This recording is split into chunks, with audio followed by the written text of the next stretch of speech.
What's up, BBT Nation? It's Robert H. I didn't do a recap yesterday. I wasn't too proud of my trading. Traded like garbage, really questionable setups, wasn't patient and stuff like that. But I want to share this quote with you guys today. So compare yourself to who you were yesterday, not to who someone else is today. And this is really applicable for day trading, right? I know a lot of times we see other people posting in the chat room, I made 800 bucks, it's 9:38 a.m. Oh, I'm on a 4-day green streak. I'm having the best month ever. I'm finally being consistent after 6 months, 12 months, 18 months, whatever it is, right? And you need to be focusing on your own trading and how you're doing, not how other people are doing. Because the learning curve, it's real, and the learning curve, it depends on the person, right? Everyone learns things at a different pace. Everyone goes through different things, and it takes people different time frames to understand, right? To understand how to execute properly, to understand the strategies, and not just that, it's the discipline portion, right? Some people can really just become disciplined in a very short amount of time frame, and they can just master what works for them, the execution, the psychology, all that stuff. Other people take a little bit longer, right? That's why when you hear these statements, oh, be consistent after 6 months, be consistent after 1 year, be consistent after 2 years, it's negligible. You can't make a generalized statement like that. It's like, what if I told you the average person will start making $100,000 a year at the age of 42? That means that's meaningless. You know why? Some people will go their whole lives never making 6 figures. Some people can start making 6 figures at the age of 25. Some people will reach it at 35, 55, 65. You don't know, right? So that type of statement in day trading, I treat it the same way. Some people can be consistent after 3 months, 6 months, 8 months, 12 months, 18 months, 24 months. Some people will never be consistent after 5 years, 10 years. It's all about you, right?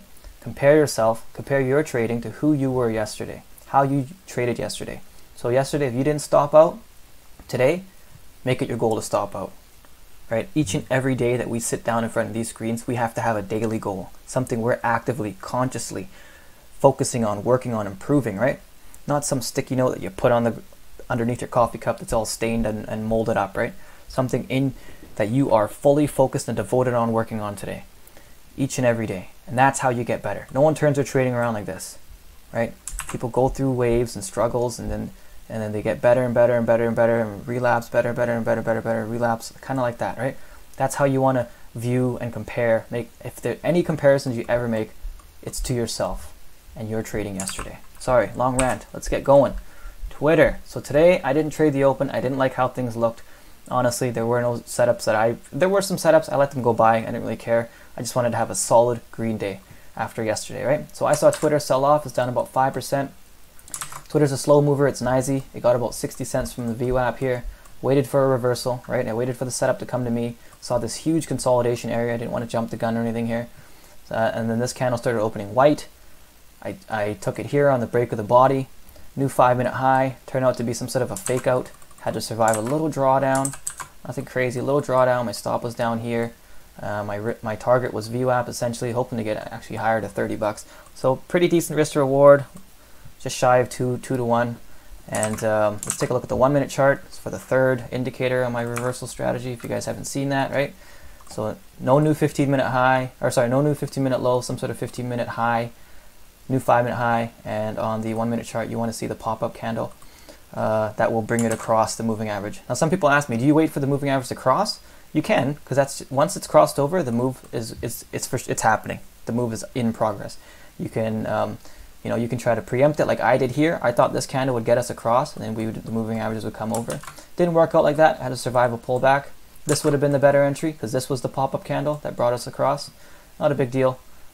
Still worked out, right? Scaled out here on this moving average.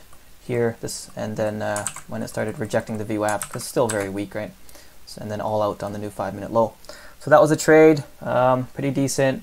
Twitter's a slow mover, didn't really expect too much from it. Let's take a look at another reversal that people in the room were taking. I called it out, didn't take it myself because I didn't like how low volume it was.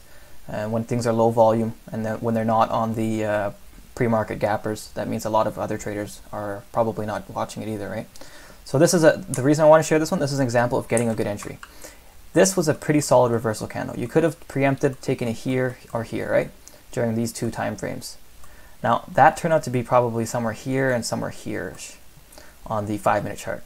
If it was this first one, that's kind of iffy because you had to survive lower lows, lower highs, and then survive this here. This one would have been a little bit better. So let's take a look at the 1-minute chart and see how the 1 minute indicator would have given us a good entry, a better entry, something that had a higher probability of working out, right? So that first one, this area here is this. The moving average is pretty distant. As you can see, this thing's still swooping in.